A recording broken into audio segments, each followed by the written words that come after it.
ನಾನೇನು ನಿಮ್ಮನ್ನ ಅರೆಸ್ಟ್ ಮಾಡಿರ್ತಾರೆ, ನಾವು ಹೋಗ್ತೀವಿ.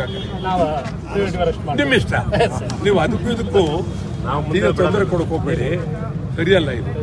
ಅರೆ ನಾವೇನು ಮಾಡ್ತೀವಿ, ಅದು ಅನ್ಯಾಯ ನಡೆದಿದೆ ಅಂತೇಳಿ ನಾವು ನಡ್ಕೊಂಡು ಹೋದರೆ ಏನಾಗತ್ತೆ? ನಿಮ್ಗೆ ಅನ್ಯಾಯ ಏನು ತೊಂದರೆ ಆಗುತ್ತೆ?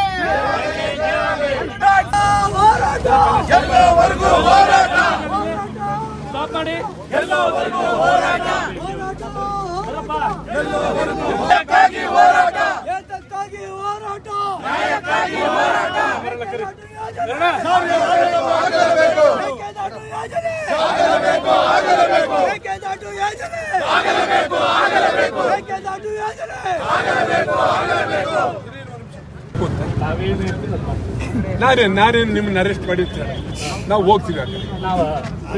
ನಿಮ್ಮ ಇಷ್ಟ, ನೀವು ಅದಕ್ಕೂ ಇದಕ್ಕೂ ಈಗ ತೊಂದರೆ ಕೊಡಕ್ಕೆ ಹೋಗ್ಬೇಡಿ, ಸರಿಯಲ್ಲ ಇದು.